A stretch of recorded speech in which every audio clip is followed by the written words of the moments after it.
예외에 대해서 설명을 드리겠습니다. 우리가 프로그램을 작성할 때 프로그램이 실제적으로 해야 되는 일, 그 기능을 작성해야 되겠지만 그런 기능을 작성하는 과정에서 예기치 않은 일들이 발생할 수가 있습니다. 그런 예기치 않은 일을 우리가 사전에 생각하지 못하고 프로그램에 반영 안 해놓으면 어떻게 될까요? 그 프로그램이 배포되거나 사용할 때 그 문제가 나타나겠죠. 그래서 우리는 프로그램을 개발할 때 그 프로그램에서 해야 될 일도 잘 구현해야 되겠지만 그 일 못지않게 그 프로그램이 실행되는 과정에서 잘못된 어떤 행동들을 못하게끔 적절한 조치들을 다 취해줘야 됩니다. 그리고 우리가 취하지 않은 조치는 실행 과정에서 나타날 수밖에는 없다. 그래서 예외 처리라는 것은 우리가 사전에 어떤 문제가 있을 것 같다라고 알고 그것을 대비하는 코드가 되겠습니다. 대비를 못하면 그 예외는 처리가 안 될 겁니다.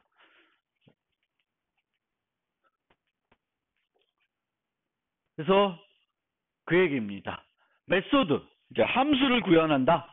그러면 정상적인 경우에 이 함수가 뭘 해야 되는지를 생각을 해봐야 되겠죠. 그리고 정상적인 경우에 해야 될 일을 코딩을 먼저 할 수가 있습니다. 그리고 종종은 그 정상적인 경우에 해야 될 일은 명확하고 아주 단순할 수도 있어요. 예를 들면 은행의 인출 메소드다. 그러면은 500원을 인출한다. 1000원을 인출한다. 뭐 10,000원을 인출한다 그러면은 거기서 할 일은 잔액이 밸런스일 때 밸런스에서 어마운트만큼 빼주면 되겠죠. 그래서 정상적인 경우에는 뭐 어떤 알고리즘은 되게 복잡해서 그 정상적인 경우에도 그 기능을 만드는 것이 어려울 수도 있습니다. 그렇지만 어떤 경우에는 정상적인 경우에는 대단히 심플할 수 있어요. 근데 프로그램은 거기서 끝나지 않습니다. 이것만 해서는 안 된다는 거예요.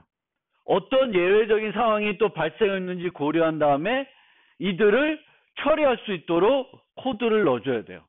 그러면 보통의 예외적인 상황이라는 것은 이 함수의 입력에 의해서 발생할 수가 있습니다.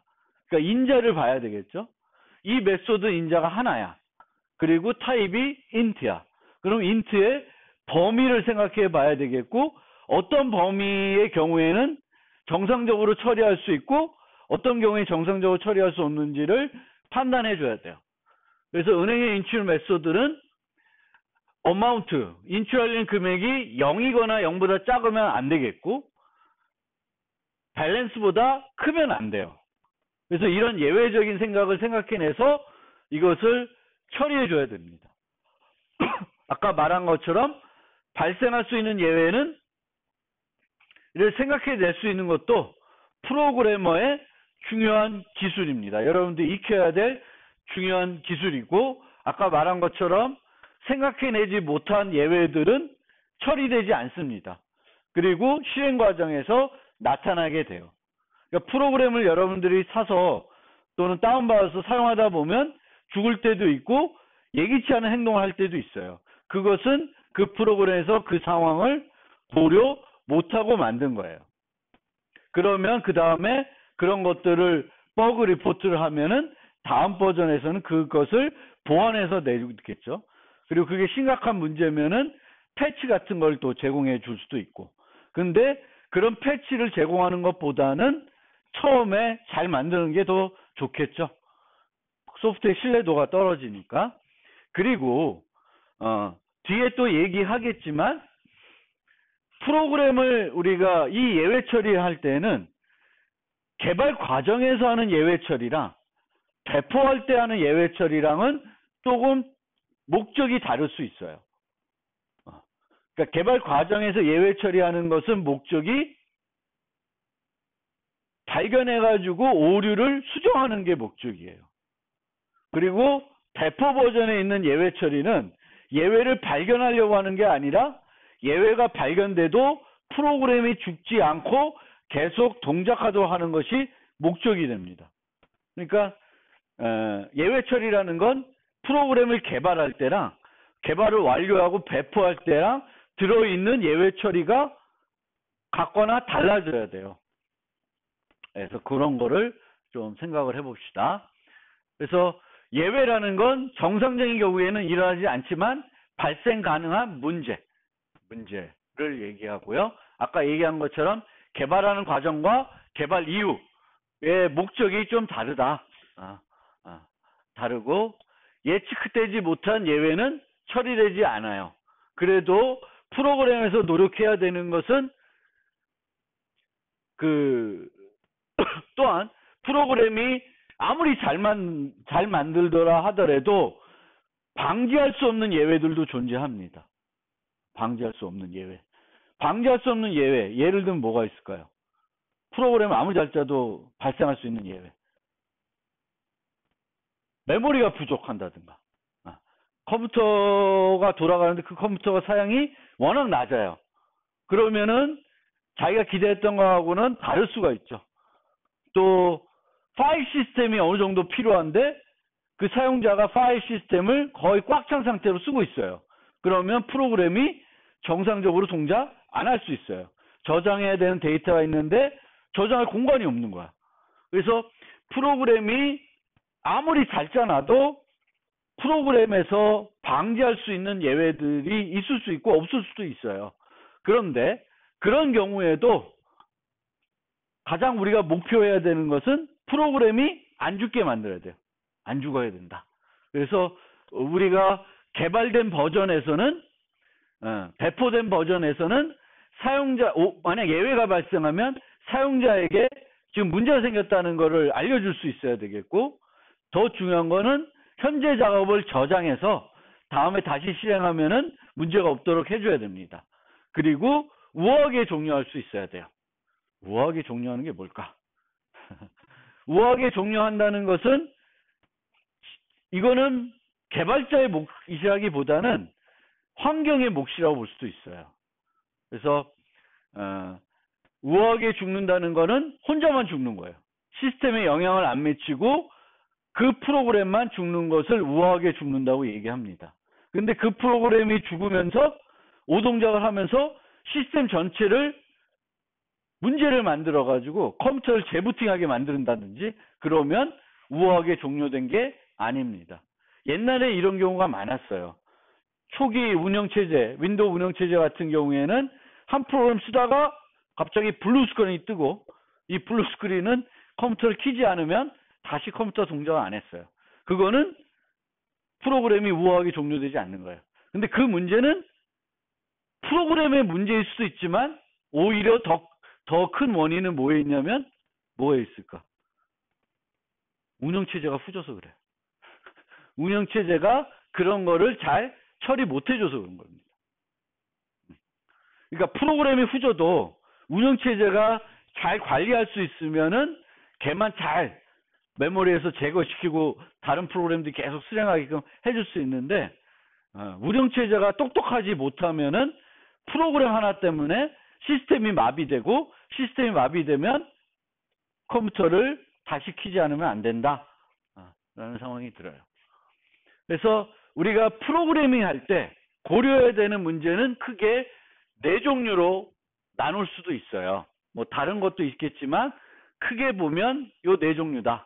첫 번째는 사용자가 프로그래머가 기대하지 않은 행동을 했을 경우에요. 그러니까 우리는 이렇게 사용자 행동할 걸 기대를 했는데 전혀 엉뚱하게 행동을 했어요. 근데 그렇게 행동할지를 내가 생각 못했어. 그럼 반영이 안 돼 있겠죠. 그럼 프로그램이 이상하게 동작할 수 있습니다. 특히 사용자 입력 오류가 아주 흔하게 발생할 수 있습니다. 근데 사용자 입력 오류는 예외로 처리하기보다는 더 중요한 거는 인터페이스를 잘 만들어야 돼요. 사용자가 입력 오류를 할 수 없게끔. 예를 들면 입력 오류를 이렇게 처리했어요. 그 날짜를 입력받는데 이렇게 텍스트 박스만 3개 줬어요.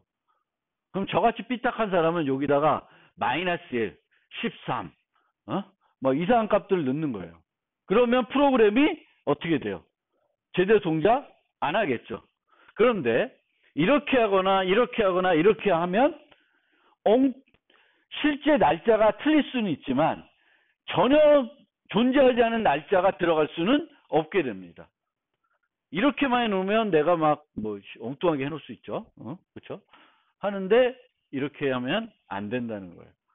그래서 우리가 사용자 입력 오류를 확실히 줄이는 방법은 인터페이스, 사용자가 입력하는 그 인터페이스를 잘 만들어서 사용자가 이상한 값들을 입력하지 않도록 하면 돼요.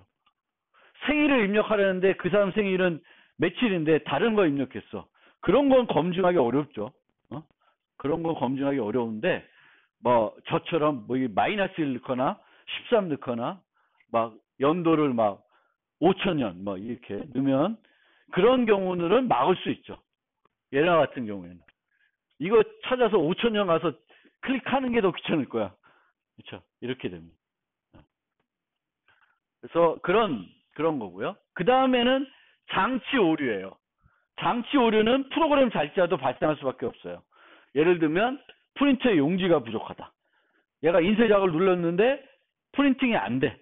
그러면은 안 되는데도 가만히 있으면 안 되죠. 표시를 해줘야 돼요. 프로그램이 판단을 해서 용지가 부족한 거는 컴퓨터가 프린터 상태를 보면 알 수 있습니다. 그래서 사용자가 인쇄 작업을 보냈는데 프린터에 용지가 없어요. 그러면 프린터에서도 깜빡깜빡 거리겠지만 컴퓨터에서도 그 사실을 알려줘야 돼요. 이거는 금방 해결되죠. 사용자가 용지만 보급하면 처리되니까. 물리적 제한, 하드디스크 공간 부족, 메모리 부족 이런 거예요. 근데 메모리 부족은 좀 해결하기 어렵지만 하드디스크 공간 부족은 쉽게 해결할 수 있어요. 하드디스크 공간이 좀 부족합니다. 그러면은 여러분들 어떻게 해요? 불필요한 파일을 좀 제거해도 되죠, 금방. 그래서 통보를 해주고 그거 사용자가 조치를 취하게끔 한 다음에 계속 프로그램을 실행시킬 수 있습니다. 개발하는 입장에서 제일 주의해야 될 거는 이거예요. 실행시간 오류, 코드 오류. 여기가 마이너스 1 들어가는 거. 배열은 절대 색인이 음수가 될 수는 없죠. 이런 거는 코드를 잘못 짜서 그래요. 전적인 프로그램을 잘못. 이런 거는 막아야 됩니다. 이런 거는 발생하지 않도록 해야 돼요. 자, 기존에 객체지향 나오기 전에 C 같은 언어에서 프로그램의 예외를 어떻게 처리했냐면은 함수를 부르고 함수의 반환값을 봐요. 그래서 반환값이 어떤 값이면은 성공한 거고 이상한 값이면은 오류로 판단하는 겁니다. 오류로 판단해요. 그러면 내가 실제 해야 될 일은 이런 거야. F 함수 부르고 G 함수 부르고 H 함수 불러야 돼요. 그럼 코드가 어떻게 생겼냐면 이렇게 불려져요. 그러니까 이런 코드들을 많이 보다 보면 실제 하는 일보다도 예외 처리 코드가 더 많아요. 그리고 보면 실제 하는 일이 잘 눈에 안 들어올 수가 있습니다. 그래서 그런 문제가 있고 만약에 함수가 어떤 특정한 반환 값을 줘야 되고 그 반환 값을 통해서는 문제가 있었는지 없었는지 알 수 없는 경우도 있어요. 그럼 주로 어떤 방법을 썼죠? C에서는 어떤 방법을 썼을까? 반환 값이 필요하는 거야. 반환 값이 필요해요. 근데 그 반환 값 가지고는 모든 경우가 가능하기 때문에 예외 정보를 예외가 뭔가 문제가 발생했다는 것을 반환 값으로 표시할 수가 없어요. 그럼 어떻게 해? 어떤 방법이 있을까? 반환 값은 못 써요. 근데 문제가 발생했다는 건 알려주고 싶어요. 그럼 어떻게 할까? C에서 벙어리가 되셨습니다. 어떻게 할까? 보통 전역 변수를 씁니다. 전역 변수 하나 두고 그 변수를 수정해요. 그러면 우리는 이 스테이터스라는 걸 이렇게 안 하면 펑 불러. 그 다음에 그 전역 변수 값이 호출하기 전하고 바뀌었으면 또는 특정 값이 됐으면은 에러가 있는 거예요. 그럼 뭔가 조치를 해야 돼요. 그 에러를 보고. 그럼 각종 코드들을 거기다 심어 놓을 수 있어요. 뭐 에러가 1이면 뭐고 마이너스 1이면 뭐고 0이면 뭐고 등등등등을 거기다 해서 이 함수의 문제를 나타낼 수 있습니다. 그러니까 함수가 부를 때마다 그 함수와 관련된 문제를 코딩할 수 있는 전역 변수 하나 쓰는 거예요. 그렇게 이제 C에서는 많이 했습니다. 근데 이렇게 하는 방법은 첫 번째로 번거로워요. 예외 처리하는 게 번거롭습니다. 그리고 적절한 오류 코드를 반환하는 것이 어려울 수도 있어요. 물론 이 경우에 어떻게 했다? 전역 변수를 썼어요. 그리고 오류를 처리하는 위치에 대한 유연성이 없어요. 오류는 반드시 함수가 끝나고 나서 바로 처리해야 돼요. 그렇지 않고는 처리할 수 있는 방법이 없었습니다. 물론 무시할 수 있는데 그 무시한 것이 계속 영향을 미칠 수가 있습니다. 그래서 오류는 처리해줘야 되는데 오류를 처리한 위치에 대한 유연성이 없습니다. 호출한 측에서 검사를 하지 않을 수도 있어요. 본인 책임이지만 검사 안 할 수도 있어요. 프로그램의 가독성이 저하될 수 있습니다. 요거랑 요걸 보는 거랑 저하될 수 있어요. 정상적인 경우에도 성능에 영향을 줍니다. 그래서 이런 문제가 있어요. 그래서 이런 문제들을 좀 개선하고자 새로운 객체 지향이니까 좀 다른 방식의 예외 처리 기법이 도입됐습니다. 그럼 그 기법은 이 6가지 문제를 깔끔히 해결하냐? 그렇지 않습니다. 예외 처리는 여전히 번거로운 거예요. 해야 되는 건데 부가적으로 해야 되는 거니까 번거롭습니다. 정상적인 경우에도 당연히 성능에 영향을 줍니다. 예외 처리 해놨기 때문에. 그래서 요 2개는 극복이 안 돼. 근데 신규 방법은 오류 코드를 반환해서 예외 처리하지 않아요. 그러니까 이건 확실히 해결됐어요. 오류 처리하는 위치는 좀 더 유연해요. 완전히 유연한 건 아닌데 이거보다는 유연해졌어요. 호출한 측에서 검사를 안 하지 않을 수 있는데 검사하지 않고는 못 배기게 할 수도 있어요. 요거 조금 개선됐고요. 프로그램의 가독성이 저하되는 건 비슷한데 약간은 얘보다는 조금 개선할 수 있는 방법은 있습니다. 그래서 요 2개는 좀 더 확실히 해결했고 요 2개는 조금 더 낫지 않나 이 정도. 그렇습니다. 얘 같은 경우 옛날에 우리가 프로그램 짜면 이렇게 돼요. 데이터베이스에 접속을 해서 어떤 정보를 갖고 온 다음에 수정해가지고 다시 데이터베이스에 저장하는 거예요. 흔한 일이죠. 게시판을도 거의 DB로 만들거든요. 그러면 게시판을 보여줄 때 DB에 저장된 데이터 갖고 와서 게시판에 보여줘요. 근데 그 사람들가 수정했어. 그럼 다시 수정해가지고 저장해 놔요. 그럼 다시 불러드리면 수정된 걸로 보이겠죠. 그러면 그게 뭐냐면 어떻게 되냐면 우선 DB 접속이 성공해야지. 그렇죠? DB 접속이 성공한 다음에 내가 원했던 정보를 추출해야 돼요. 그리고 수정이 성공하면 데이터베이스에 저장해야 되는데 데이터베이스 저장할 때 실패할 수도 있어요. 그럼 코드가 막 if의 연속에 너무 복잡하다라는 겁니다. 옛날 방식으로 오류 처리하면 이런 코드가 되는 거예요. 근데 새 방식은 이렇게 돼 있어요. 예외들이 따로 좀 떨어져 있고 정상 경우에 하는 일들은 요 트라이 안에만 보면 돼요. 트라이 안은 예외 처리는 없어요. 그냥 정상적인 경우에 하는 일만 코딩이 돼요. 근데 그 하는 과정에서 무슨 예외가 발생하면 그걸 처리하기 위한 캐치절로 바로 이동을 해줘요. 자동적으로. 이게 또 보기 싫다 그러면은 요 부분만 따로 함수로 만들어도 돼요. 그래서 코드 리뷰할 때는 정상적인 코드 리뷰할 때는 얘만 보면 돼요. 예외 처리 빼고 볼 때는 얘만 보면 돼요. 그런 면에서 이렇게 코딩하는 것보다는 얘가 좀 더 낫지 않냐? 그런 주장을 해요. 그래서 새로운 예외 처리 기법의 기본적인 생각은 실패하면 자동으로 그것을 처리하는 곳으로 가자. 뽕 날아가자. 이런 개념입니다. 기존에는 어디서 처리할 수밖에 없었어요? 어떤 함수에서 에러 나면 어디서 처리할 수 있었어요? 그 함수가 끝나고 바로 처리해야 돼요. 근데 얘는 그 함수가 끝나고 바로 처리하는 게 아니라 다른 데서 처리할 수 있게 해줘요. 그리고 추가적으로 실패와 연관된 처리들을 묶을 수 있도록 해줘요. 그러니까 이런 식으로 묶어요. 그럼 요거 하다가 만약 실패했으면 이 밑에 건 자동적으로 실행이 안 됩니다. 묶어놨으니까 이 중에 예외가 발생하면 나머지는 실행이 안 되고 넘어가게 됩니다. 묶어주게 되겠고, 어떤 메소드가 어떤 예외를 발생했는지 알릴 수 있습니다. 그래서 이런 특징들을 이제 새로운 예외 처리 기법은 갖고 있어요. 요거는 자바에만 좀 있는 거고요. C++ 같은 경우에는 요거는 없어요. 하지만 요거는 동일해요. C++에도 예외 처리하는 건 동일합니다.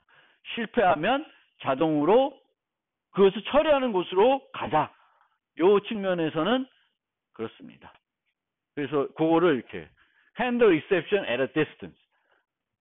근데 이 distance도 약간은 좀 과장된 면이 있어요. 어떤 면이냐 하면 요 그림을 한번 보고 설명드리고 다시 앞으로 갈게요. 메인 프로그램 시작하면 항상 실행되는 거는 뭐예요? 메인부터 시작되죠. 그렇죠? 그 다음 메인에서 뭔가 부를 거예요. 그리고 또 거기서 또 뭔가 부르고 또 부를 수가 있어요. 그럼 이렇게 와서 메인에서 F를 불렀고 F에서 G를 불렀고 H에서 H를 불렀어요. 그럼 여기서 실행되고 있는데 여기서 예외가 발생이 돼요. 예외가 발생되면 함수는 그 즉시 종료됩니다. 나머지 문장 실행 안 해요. 그리고 어디로 와요? 이 함수를 호출한 함수로 와요. 근데 여기서 내가 그 예외를 처리하지 않는다. 그럼 얘도 그 위치에서 끝납니다. 그리고 어디로 가요? 이 위로 가요. 위로. 그리고 여기서 처리 안 하면 여기로 가요. 얘도 죽고 여기로 가요. 그리고 여기서 처리 안 하면 자바에서는 어디로 가요? JVM으로 갑니다. JVM으로 가면 어떻게 될까? 예외가 JVM까지 전달돼. 그러면 프로그램을 종료시킵니다. 그런데 그렇게 봤을 때 H에서 문제가 발생하면 예전에는 어디서 처리했어요? G에서만 처리할 수 있었어요. 지금은 H에서 문제가 발생된 거를 G에서, F에서, 메인에서 처리할 수 있습니다. 원하는 거, 원하는 위치에서 처리할 수 있어요. 하지만 H와 아무런 연관이 없는 A라는 함수가 있다. 여기서 처리하고 싶다. 안 돼요. 그거는 안 돼요. 그건 안 돼요. 여기에 예외 관련된 모든 코드를 놓고 예외 나오면 매일 예로 가자. 고투도 아니니까 그렇게는 안 돼요. 그래서 예외 처리는 이 호출가는 흐름에 있는 예에서도 할 수 있고 예에서 할 수 있고 예에서도 할 수 있다는 측면에서 뭐가 유연하다? 예외를 처리할 수 있는 위치가 유연하다고 말합니다. 그거를 이제 이해해 주시고, 예외 처리는 프로그램 문제가 수행될 때 발생할 수 있는 동기성 오류를 처리하기 위한 수단이다. 예측이 가능하고 언제 어디서 발생할 수 있는지를 아는 것들만 처리할 수 있습니다. 내가 예측 못한 건 처리 안 할 거고 내가 예측한 거는 그 예측된 위치에서 처리할 수 있습니다. 언제 어디서 일어날지 모르는 예외는 처리가 불가능합니다. 내가 예측 못한 것도 처리 못하고 언제 어디서 일어날지 모르는 예외들은 처리할 수 없습니다. 그래서 예외 처리가 완벽하게 되어 있는 메소드를 호출하면 발생된 예외를 통해 프로그래머는 뭘 하려고 그러는 거야? 프로그램을 정상적으로 수행시키려는 것보다는 어떤 문제가 발생했는지 알아가지고 프로그램을 수정하도록 하는 거예요. 그러니까 개발 과정에서는 예외가 발생하면 즉시 내가 알아야 돼. 그리고 이 예외가 왜 발생됐는지를 알아야 돼요. 그래야 수정할 수 있잖아요. 디버깅 할 수 있고. 그게 목적이 되겠고, 그런 거 이제 다 처리했어. 그러면은 내가 처리할 수 없는 게 있어요. 용지 부족. 뭐 메모리 부족, 공간 부족 이런 것들은 내가 처리를 안 하는 게 아니라 예측이 되면 처리해요. 그래서 그런 상황이 발생했을 때 프로그램을 죽게 만드는 게 아니라 사용자한테 알립니다. 이런 문제 발생했어요. 그러면 사용자가 필요한 조치를 취하면 돼요. 프린터에 용지를 보급한다든지 불필요한 파일들을 지운다든지 그러고 다시 실행하면 프로그램이 실행됩니다.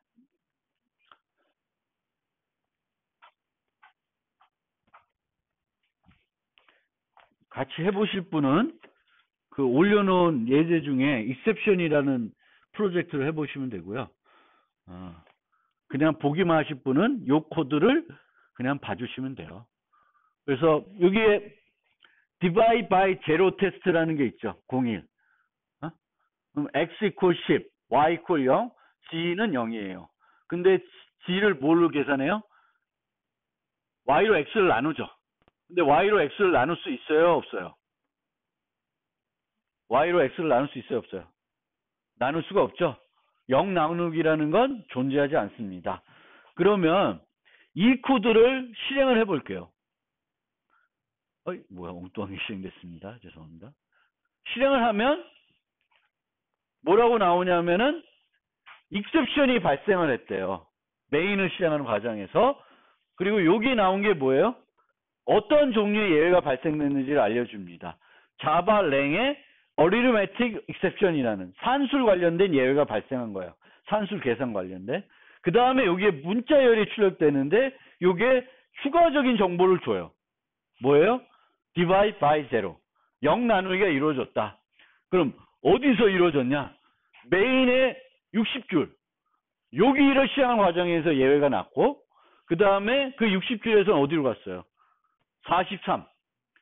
43줄. 저 위네. 저 위에 43번째 줄에서 예외가 발생했다는 걸 알습니다. 그래서 내가 이렇게 클릭하면 그 43번째 줄이 이렇게 하이라이팅 돼요. 그러니까 저기서 문제가 발생했구나라는 걸 알 수 있습니다. 어떤 문제? 이런 문제. 이해됐어요? 그래서 여러분들이 프로그램을 실행했는데 프로그램이 예기치 않게 죽었어. 그럼 여기에 이런 메시지가 뜹니다. 그럼 이 메시지를 보고 어떤 라인에서 죽었는지를 봐야 돼요. 어떤 과정으로 그 라인이 수행이 됐고 왜 죽었는지를 봐야 돼요. 이 이유를 잘 보면 이유를 알 수 있을 거고 그걸 통해서 뭘 해야 돼? 프로그램을 수정해야 돼요. 그래서 다음에는 이런 예외는 발생하지 않도록 만들어줘야 됩니다. 그래서 첫 번째로는 자바에서는 예외를 발생하는데 그 예외를 내가 처리하지 않으면 그 예외가 어디까지 전달돼요? JVM까지 전달됩니다. JVM이 전달되면은 프로그램은 어떻게 돼요? 죽습니다. 죽으면서 이걸 출력해줘요. 그래서 이걸 보고 프로그램에 어떤 문제가 있구나. 내가 예측 못한 문제죠. 뭐 나는 알고 있었지만 일부러 하는 거지만 일반적인 경우에 예측을 못한 거예요. 여러분들이. 이런 예외가 발생한다는 거.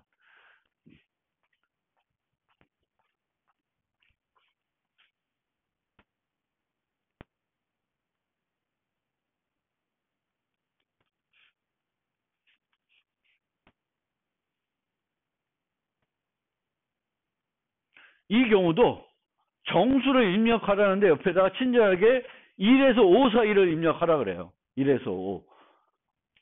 1에서 5. 그러면 저같이 또 삐딱한 사람은 기분 나쁘니까 마이너스 1 딱 입력하니까 죽어버립니다. 그래서 이런 오류는 뭘 처리해야 돼요? 음수를 입력 못하게 1에서 5만 입력하게끔 해주면 돼요. 그럼 그래픽 유저 인터페이스다 그러면 1에서 5만 선택할 수 있도록 하면 문제가 안 생겨요. 근데 이 경우에는 문제가 생겼죠. 그 코드를 보면 요거예요. 그래서 array가 용량이 5예요. 5인데 1을 넣으면 0번째 색인 거, 5를 넣으면 4번째 색인 걸 하는 거예요. 근데 제가 뭘 입력했어요? 마이너스 1이니까 마이너스 1, 마이너스 1, 마이너스 2가 돼요. 그럼 마이너스 2라는 건 존재하지 않죠. 그럼 여기서 죽었어요.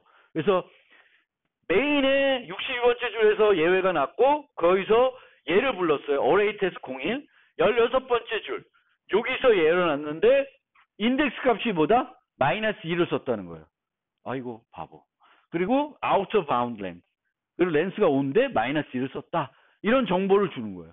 그러니까 이런 정보는 무슨 정보예요? 내가 보고 이걸 통해서 뭘 해야 되는 거예요? 프로그램을 수정해야 되는 겁니다. 수정. 그래서 예외라는 건 발생할 수가 있고 이 두 개 다 프로그래밍 오류예요. 프로그래밍 오류. 물론 이 경우는 사용자 인터페이스 잘 만들어놨으면은 충분히 또 커버할 수 있는 문제긴 해요. 그런데 같은 거를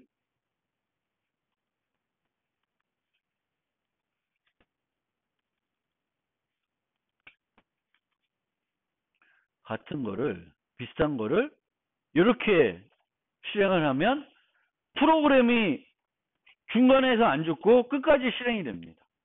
그리고 이렇게 출력이 됐어요. 여기 보면 try로 묶어놨죠. try로 묶어놨어요. try, 그쵸? 아까와 달리 프로그램 문장들을 try로 묶어놨습니다. 그러면 여기 실행하다가 어디서 문제가 발생할까요? 50번 줄에서 문제가 발생하겠죠. 50번 줄에서 발생하니까 요거는 출력됐어요, 안 됐어요? 여기 출력이 안 됐죠. 여기서 예외가 발생하면은 1로 넘어와요. 캐치절로. 그래서 캐치절이 실행이 됩니다. 그래서 이 익셉션에 메시지를 출력해요. 그러면 아까 똑같이 쭉 나오고 밑에 빨간색으로 출력된 게 뭐였어요? divide by zero였죠. 그 메시지를 내가 출력해 놓고 있어요. 그리고 이 함수 끝이라고 하는 게 정상적으로. 그러니까 아까처럼 중간에 죽어서 예외가 어디야? JVM까지 가지 않고 그 전에 내가 잡은 거예요. 근데 이런 애는 여러분이 잡아야 되는 게 아니야. 잡아서 처리하는 게 아니라 어떻게 해야 돼? 코딩을 수정해서 발생할 수 없게 만들어야 되는 거예요. 알겠죠? 그래서 자바의 예외. 그리고 다른 거 하나만 또 해보자. int n의 10 n equal n 플러스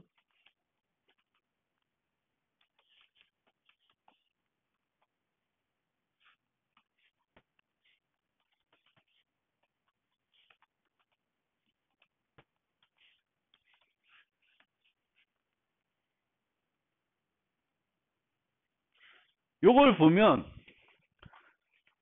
n이 10이고 10에다가 인티저 max를 더하면은 이거 뭐가 나요? 뭐가 발생해요? 뭐가 발생해? 아이고 오늘 진짜 조용하시네. 뭐가 발생해요? 오버플로우가 발생하죠. 근데 오버플로우는 예외예요. 예외인데 어떻게 돼요? 예외가 발생해가지고 가지 않아요. 그리고 어떻게? n이 내 기대했던 거 엉뚱한 값이 되죠. n에다가 양수를 더했는데 결과값은 어떻게 돼? 음수가 되죠. 그러니까 산술 예외 중에 오버플로우 같은 경우에는 예외로 안 처리해요. 근데 문제가 발생을 해요. 그러니까 이런 것도 있습니다. 아까 divide by 0은 예외가 발생해서 프로그램 죽여버렸죠. 근데 오버플로우는 안 죽이고 엉뚱한 값을 가질 수 있어요. 그러니까 이런 현상들을 여러분들이 잘 이해해야 돼요. 얘도 똑같이 문제가 있는 상황이고 잘못된 상황이고 프로그램에서는 발생하면 안 되는 상황인데 이 경우에는 엉뚱한 값을 가지게 해놓고도 계속 프로그램 실행시키고 divide by zero는 엉뚱한 값을 갖게 하는 게 아니라 죽여버린다. 이제 그런 차이들이 있어요. 그래서 그거를 잘 그런 특성들을 잘 좀 살펴보시기 바라고.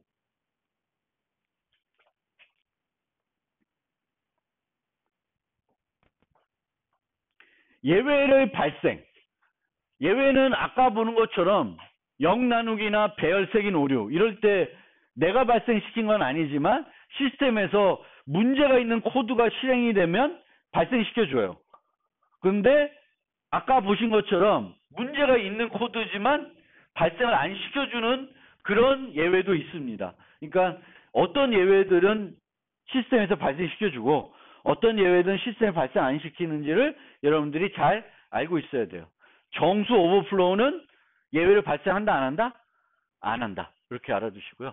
그 다음에 내가 직접 발생할 수 있습니다. 특정 문제의 발생 알리기 위해서 직접 발생할 수 있어요. 은행 계좌 인출 과정에서 잔액 부족. 이런 경우에 시스템에서 자동으로 발생시켜주지는 않겠죠. 그래서 이런 경우에는 내가 문제가 발생했다는 것을 직접 발생시킬 수 있습니다. 예외를. 이거 어떻게 하냐? 이 예외는 두 가지 개념이에요. throw, catch. throw, catch. 그래서 예외가 발생되면 원하는 위치에서 잡는 거예요. 근데 이 던지는 걸 시스템에서 자동적으로 던질 수도 있고 내가 직접 던질 수도 있어요. 내가 직접 던지고 싶을 때에는 어떤 문장을 쓰냐면은 throw 문장을 씁니다. throw 문을 써요. throw 문. throw 문을 쓰고 throw 할 때 뭘 던지냐? 공을 객체를 던집니다. 객체 지향이니까. 객체를 던져요. 문제 생겼어 하고 객체를 하나 던집니다. 그러면은 그것을 받을 준비가 되어 있는 곳에서 그 객체를 받게 됩니다. 그럼 그 객체를 받으면 뭘 할 수 있을까? 그 객체의 내용을 보고 무슨 문제가 발생했는지를 파악할 수 있어야 돼요. 그래서 그걸 알려주는 겁니다. 그럼 여기서 예를 들면 인출 메소드, withdraw는 두 가지 경우에 문제될 수 있죠. 음수를 인출할 수 있는 경우 있고 잔액이 부족할 때 인출할 수도 있어요. 그럼 두 가지 경우를 한 가지로 처리할 수도 있습니다. 한 가지 처리하면서 어마운트 값을 뭔가 전달해 줄 수도 있고요.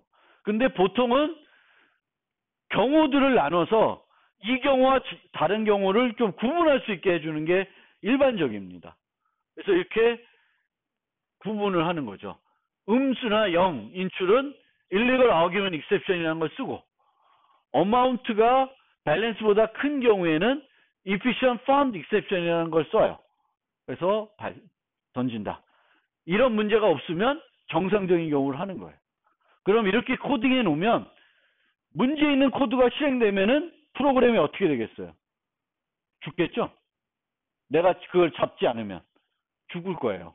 프로그램이 죽어버려요. 그러면 이런 문제가 있었구나. 왜 이렇지? 보고 해당 부분에서를 뭘 하면 돼? 수정을 하면 되겠죠. 수정을 하면 돼요. 얘와 얘는 조금 성격이 달라요. 얘는 진짜 코딩 에러고 얘는 코딩 에러가 아닐 수도 있어요. 프로그램을 어떻게 짜냐에 따라 다를 수 있는데 얘는 프로그램의 오류일 거고요. 무조건. 얘는 사용자가 자기의 잔액을 모르고 좀 더 잔액보다 큰 금액의 인출을 모르고 요청할 수도 있어요.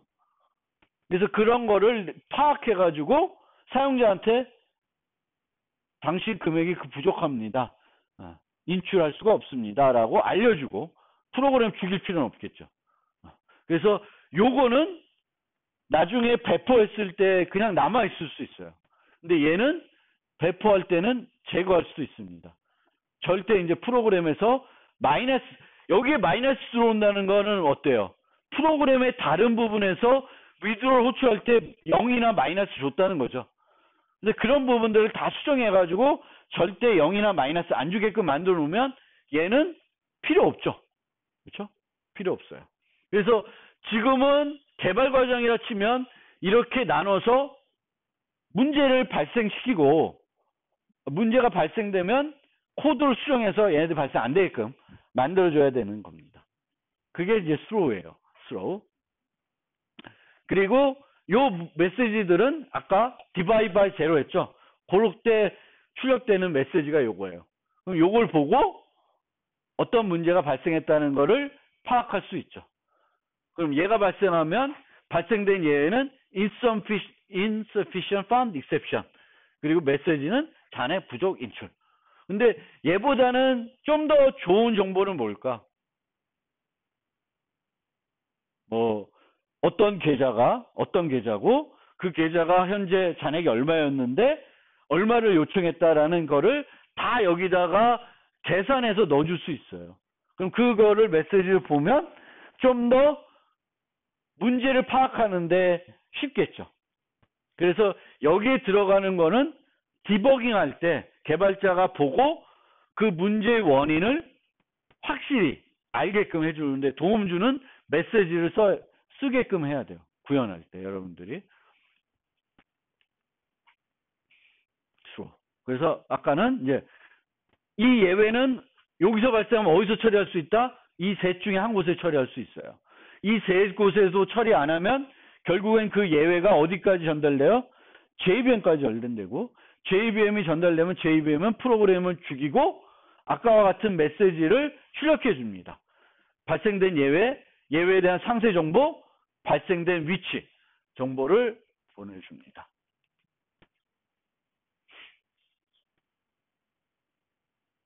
그러면 여기서 우리가 예외 객체를 발생시킬 때 시스템, 자바 라이브러리 보면은 수많은 종류의 예외 클래스들이 있어요. 그러면 나는 그 예외 클래스 중에 하나를 써도 돼요. 써도 되고 insufficient fund exception 같은 경우에는 자바 라이브러리 있을까요? 없겠죠. 요거는 사용자가 정의한 예외 클래스예요. 그래서 우리가 예외를 발생시킬 때 사용자가 정의한 예외 클래스를 이용해서 발생시킬 수도 있고 시스템에서 정의한 예외 클래스를 사용할 수도 있습니다. 두 개의 차이는 뭐냐? 사용자 정의 예외 클래스 있죠. 가독성을 향상시킬 수 있어요. illegal argument exception이라는 거는 인자가 유효하지 않다는 거죠. 그걸 쓰는 것보다는 그 경우에는 잔액 부족이라는 insufficient fund exception 쓰는 게 가독성 측면에서 좋다라는 거고요. 발생 위치가 제한적이에요. 이 insufficient fund exception은 사용자가 정의한 거이기 때문에 사용자가 발생시키지 않으면 절대 발생할 수 없습니다. 하지만 illegal argument exception이라고 하는 것은 시스템에 존재하는 거기 때문에 내가 발생시킬 수도 있고 시스템에 있는 어떤 함수를 호출했을 때 그 함수에서도 발생될 수 있어요. 그래서 그런 면에서 차이가 있고 클래스니까 예외 클래스니까 우리가 그 예외 클래스에 또 다양한 기능을 넣을 수 있어요. 그러니까 예외 클래스를 만들면서 내가 추가적인 기능들이 필요하다. 그러면은 필요한 기능을 추가할 수 있다는 이점이 있습니다. 그래서 이런 필요한 기능이 필요하다. 그러면 사용자 예외 정의 클래스를 직접 정의하시면 좋겠고 그렇게 정의하면 가독성이 향상되고 발생할 수 있는 위치는 내가 발생시킨 위치들 빼고는 안 일어나요. 그러면 insufficient fund exception은 deposit method, withdraw method 말고는 이 시스템에서는 발생할 수가 없습니다. 다른 데서 내가 발생 안 시켰으면. insufficient fund exception이라는 거는 요 위치에서만 발생할 수가 있어요. 그런 특징을